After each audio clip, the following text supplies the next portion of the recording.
Welcome students. Myself Neeru Gupta, Associate Professor, Department of Chemistry, Government MS College, Bikaner. Students, हम BSc part 1 का MGSU university से related first paper यानी inorganic chemistry की second unit continuously पढ़ रहे हैं. हमारा सेकेंड चैप्टर बॉन्डिंग से रिलेटेड है और हम उसमें VBT और MOT को कंप्लीट कर चुके हैं.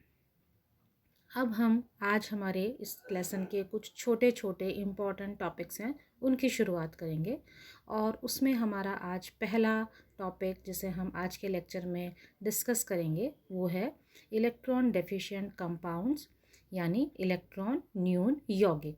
साथ ही हम इसमें एक चीज़ और ऐड कर लेते हैं. इसके साथ साथ इनमें मल्टी सेंटर बॉन्डिंग यानी कि बहुकेंद्रीय बंधन किस तरह से होता है वो भी हम इस टॉपिक में आज इंक्लूड करेंगे. सबसे पहले हम बात करते हैं इलेक्ट्रॉन डेफिशिएंट कंपाउंड यानी कि इलेक्ट्रॉन न्यून यौगिक. The electron deficient compounds are those which have insufficient number of electrons than the number of two electron bonds.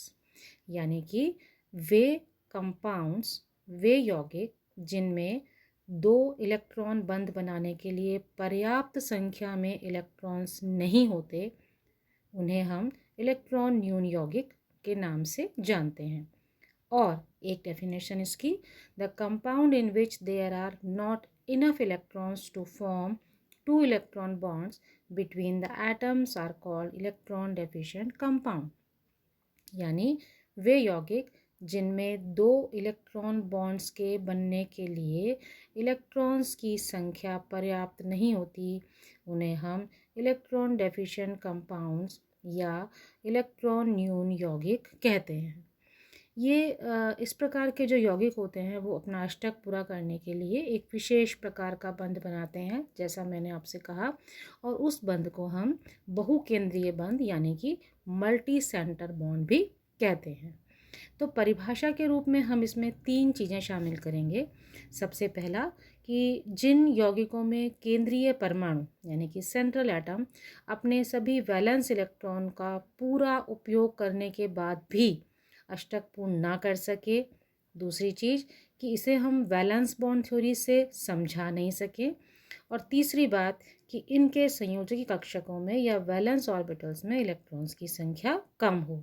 तो इन तीनों बातों को मिलाकर हम इलेक्ट्रॉन डेफिशिएंट कंपाउंड्स को डिफाइन करते हैं. तो इनके एग्जांपल्स हैं उसमें हम सबसे पहले शामिल करेंगे BH3 होल ट्वाइस यानी जिसे हम बोरोन का हाइड्राइड कहते हैं. इसी तरह से डाईमिथाइल बेरिलियम और टेट्रामिथाइल एल्यूमिनियम, ये सब इलेक्ट्रॉन डेफिशिएंट यौगिक हैं यानी कि इलेक्ट्रॉन न्यून कंपाउंड्स हैं जिनमें पर्याप्त संख्या में इलेक्ट्रॉन्स नहीं उपस्थित होते. अब electron deficient compounds mostly 13 group के यानी कि ग्रुप 13 के जो एलिमेंट्स हैं वो बनाते हैं, क्योंकि इस प्रकार के जो तत्व हैं उनकी जो ग्रुप संख्या 13 है उनमें 4 सहसंयोजक बंध बनाने की प्रकृति होती है, लेकिन उनके पास इलेक्ट्रॉन्स सिर्फ 3 ही होते हैं. तो ऐसे यौगिक, ऐसे जो तत्व हैं वो इलेक्ट्रॉन डेफिशिएंट कंपाउंड्स या इलेक्ट्रॉन न्यून यौगिकों की संरचना शो करते हैं. अब इसमें जो सबसे बेहतरीन एग्जाम्पल है वो है डाइबोरेन का. और डाइबोरेन की स्ट्रक्चर हम अपनी पिछली क्लासेस में पढ़ भी चुके हैं. यहाँ इस डाइबोरेन की स्ट्रक्चर को इस चित्र में दिखाया गया है. इस स्ट्रक्चर को देख के हमें बहुत सारी बातें क्लियर होती हैं. सबसे पहली बात कि डाइबोरेन का जो अणु सूत्र है, जो मॉलिक्यूलर फॉर्मूला है, वो B2H6 होता है, जो C2H6 के समान है, लेकिन फिर भी इसकी स्ट्रक्चर इससे अलग होती है. इसमें जो आप बंध देख रहे हैं वो है 8, यानी कुल जो इलेक्ट्रॉन्स चाहिए वो चाहिए 2 × 8 यानी 16 इलेक्ट्रॉन, यदि हर एक 2 इलेक्ट्रॉन से बनने वाला बंध प्राप्त हो तब. अब बोरोन के पास चूँकि 3 ही वैलेंस इलेक्ट्रॉन है और हाइड्रोजन के पास 1 वैलेंस इलेक्ट्रॉन है, तो जो टोटल संयोजी इलेक्ट्रॉन्स हैं उनकी संख्या हम कैलकुलेट करेंगे तो हमें कितनी प्राप्त होगी, 2 × 3 यानी कि 2 बोरोन एटम है और प्रत्येक के पास 3 है और 6 हाइड्रोजन है, हर एक के पास 1 है, तो 2 × 3 + 6 × 1 = 12. तो कुल मिलाकर यहाँ 12 संयोजी इलेक्ट्रॉन हैं जो कि 6 बंध बना सकते हैं, लेकिन B2H6 में 8 बंध की आवश्यकता है, जैसा कि हम इस डायग्राम में देख रहे हैं, क्योंकि यहाँ हमें नंबर ऑफ बॉन्ड्स 8 दिखाई दे रहे हैं। तो दस diborane is an electron deficient molecule. तो यहाँ ये सिद्ध हो जाता है कि डाइबोरेन एक इलेक्ट्रॉन न्यून यौगिक है, क्योंकि इसके पास 2 इलेक्ट्रॉन बंध बनाने के लिए आवश्यक इलेक्ट्रॉन्स नहीं होते। तो इस तरह के इलेक्ट्रॉन डेफिशिएंट कंपाउंड्स में मल्टी सेंटर बॉन्डिंग पाई जाती है, बहुकेंद्रीय बंधन होता है, जिसे हम बोरोन के एग्जाम्पल से अब क्लियर करेंगे। बोरोन या डाइबोरेन में बहुकेंद्रीय बंधन किस प्रकार होता है? डाइबोरेन में आप देखेंगे कि 2 जो BH3 यूनिट्स हैं वो मिलकर एक B2H6 का मॉलिक्यूल बनाती हैं। यानी कि हम ये कह सकते हैं कि B2H6 जो है वो HC2H6 के जैसा होना चाहिए। लेकिन C2H6 में हम देखते हैं कि 7 बंध होते हैं, जबकि और उनको पूरा करने के लिए उसके पास 14 इलेक्ट्रॉन्स भी होते हैं, लेकिन B2H6 में सिर्फ 12 इलेक्ट्रॉन्स होते हैं। और हम ये भी कह सकते हैं कि जब 2 BH3 यूनिट्स जुड़ती हैं तो वहाँ बोरोन और बोरोन के बीच बंध नहीं बनता। अब हम अगर इसको तुलना करते हैं इथेन से, तो हम एक छोटा सा कंसिडरेशन पहले यहाँ पर ले लेते हैं कि diborane is not similar to ethane. अगर हम B2H6 को C2H6 से कंपेयर करें तो ये बिल्कुल समान नहीं होते। समान किस रूप में? They are not equivalent in terms of symmetry and with similar electron count. ना तो इनकी सिमेट्री यानी कि सममिति एक जैसी है, और ना ही इनमें इलेक्ट्रॉन्स की संख्या समान होती है, क्योंकि जो तत्व कार्बन है उसके 4 इलेक्ट्रॉन हैं, जबकि तत्व बोरोन के पास सिर्फ 3 होते हैं। जब बोरोन 3 हाइड्रोजन के साथ बंध बनाता है तो उसके पास एक खाली p ऑर्बिटल भी होता है। यानी कि अगर हम प्रत्येक परमाणु बोरोन परमाणु की बात करें तो उसके पास 4 कक्षक होते हैं। 3 कक्षक में तो एक एक इलेक्ट्रॉन होता है और चौथा कक्षक खाली होता है। तो डाइबोरेन का प्रत्येक बोरोन परमाणु 2 sp3 कक्षकों के द्वारा 2 हाइड्रोजन परमाणुओं के साथ समपल 2 इलेक्ट्रॉन 2 सेंटर बॉन्ड बनाता है। यानी कि जब अगर यदि इलेक्ट्रॉन डिफिशिएंट कंपाउंड है और उसके पास p ऑर्बिटल अवेलेबल है, जैसा कि हम बोरोन में देख रहे हैं, तो वो भी यहाँ पर पार्टिसिपेट करेगा बॉन्डिंग में। अब इस स्ट्रक्चर को यहाँ पर हमने इस डायग्राम में शो किया है, लेकिन अभी हम पहले इसको आगे एक बार इसके कॉन्फ़िगरेशन से इसको क्लियर कर लेते हैं कि इलेक्ट्रॉन डेफिशिएंट कंपाउंड्स में जब डिफ्रैक्शन स्टडीज़ देखी गई तो हैडबर्ग और शूमेकर ने ये देखा कि यहाँ एक ब्रिज संरचना यानी कि एक सेतु संरचना हमें प्राप्त होती है, जो कि बाद में रमन स्पेक्ट्रा के द्वारा कंफर्म भी की गई। और इस संरचना में 2 अनियमित BH4 यूनिट्स जो कि टेट्राहेड्रली यानी चतुष्फलकीय रूप से एक दूसरे के साथ जुड़ी हैं, लेकिन उनमें एक किनारा कॉमन होता है। तो हम ये कह सकते हैं कि 2 बोरोन के एटम 4 हाइड्रोजन के साथ एक तल पर उपस्थित हैं, जबकि बाकी के 2 हाइड्रोजन एटम इस तल के ऊपर और नीचे उपस्थित होते हैं। तो B2H6 में प्रत्येक बोरोन टेट्राहेड्रली 4 हाइड्रोजन से घिरा होता है, और ये ब्रिजिंग बॉन्ड की संरचना है जो आप इस चित्र में देख पा रहे हैं। अब हम जो इन हाइड्रोजन की स्थिति बता रहे हैं उसको कैसे समझाएंगे कि डाइबोरेन में जो 4 टर्मिनल हाइड्रोजन बंध हैं वो तो सामान्य बंध हैं, और ये B परमाणुओं के तल में उपस्थित हैं। इस बंधन के बाद यदि हम देखें तो प्रत्येक बोरोन के पास 2 sp3 संकरित कक्षक शेष रहेंगे। एक कक्षक में एक इलेक्ट्रॉन है और दूसरा कक्षक रिक्त है। अब प्रत्येक ब्रिज यानी कि सेतु हाइड्रोजन परमाणु का s कक्षक, एक बोरोन परमाणु का खाली कक्षक और दूसरे परमाणु के एक इलेक्ट्रॉन युग्म कक्षक से अतिव्यापन करके एक BHB बॉन्ड का निर्माण करते हैं, जैसा कि आप इस डायग्राम में देख रहे हैं। इस प्रकार जो ये बंध बनता है वो 3 केंद्रों को आपस में जोड़ता है, लेकिन इलेक्ट्रॉन उसके पास सिर्फ 2 ही होते हैं, इसलिए इसे 3 सेंटर 2 इलेक्ट्रॉन यानी कि 3 केंद्रीय 2 इलेक्ट्रॉन बंध या ब्रिज बॉन्ड भी कहते हैं। और इस प्रकार के सेतु बंध में हमने जैसा बात की कि हाइड्रोजन का एक परमाणु बोरोन के तल के ऊपर होता है और दूसरा बोरोन के तल के नीचे होता है। अब हम इस स्ट्रक्चर को सपोर्ट करने के लिए कुछ फैक्ट्स की, कुछ कारकों की बात करेंगे कि सबसे पहला जो हम इसमें कारक या फैक्टर लेंगे वो ये है कि एनएमआर और रमन स्पेक्ट्रा ने ये शो किया कि जो 4 हाइड्रोजन एटम्स हैं वो सेम टाइप के हैं, जो दोनों ही एंड्स पर स्थित हैं, और जो बाकी के 2 हाइड्रोजन एटम हैं वो इस बोरोन के तल के ऊपर और नीचे हैं।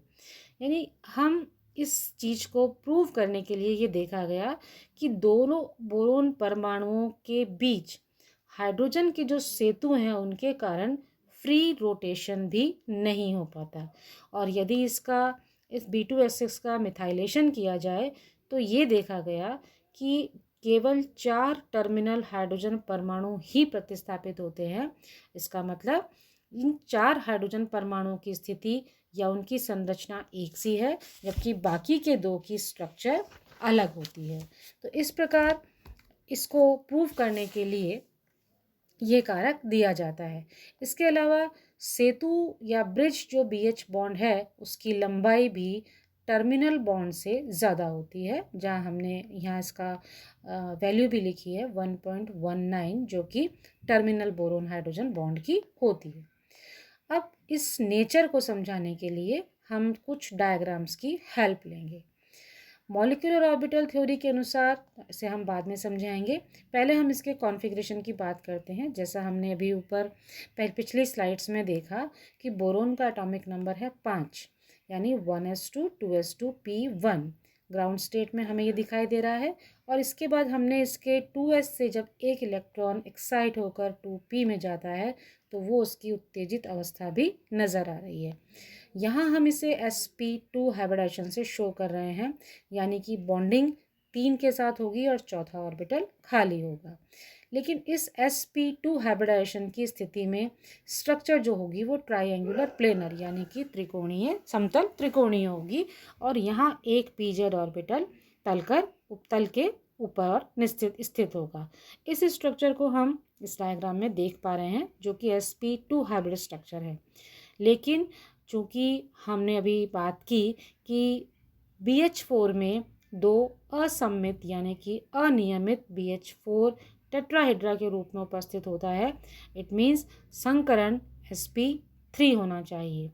तो इस स्ट्रक्चर को समझाने के लिए आप देखेंगे कि एक proton is separate, H+ ion एक सेपरेट हो जाता है, और हमें जो अब स्ट्रक्चर मिलती है वो मिलती है sp2p हाइब्रिड स्ट्रक्चर, जो कि sp3 में परिवर्तित हो गई है।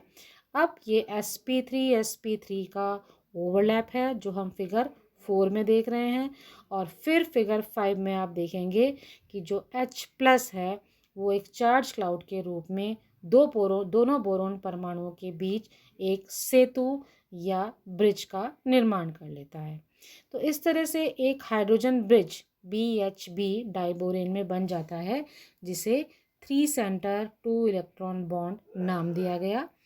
इस बंध में 2 इलेक्ट्रॉन होते हैं जो कि 3 नाभिकों को परस्पर बांधते हैं। इसलिए डाइबोरेन के जो अतिव्यापन को sp3 को टाउ बॉन्ड के नाम से भी जाना जाता है, और ये जो टाउ बॉन्ड की जो स्ट्रक्चर होती है वो एक केले की या कदली के जैसे होती है, एक बनाना के जैसी होती है, इसलिए इसे बनाना पाई बॉन्ड भी कहते हैं। और सिंपली इसका एक और नाम भी है जिसे हम प्रमोटेड पाई बॉन्ड के नाम से जानते हैं, और ये स्ट्रक्चर आप इस डायग्राम में देख पा रहे हैं। और इस स्ट्रक्चर को समझाने के लिए हम अणुकक्षक सिद्धांत का भी सहारा लेते हैं, जिसमें हम ये जानते हैं कि BHB बंध का निर्माण 2 बोरोन परमाणुओं के एक sp3 संकरित कक्षक और एक H परमाणु के S कक्षक के अतिव्यापन से होता है। इस प्रकार 3 मॉलिक्यूलर ऑर्बिटल बनते हैं, जिनमें से एक ऑर्बिटल बॉन्डिंग है, एक एंटी बॉन्डिंग है और एक नॉन बॉन्डिंग होता है।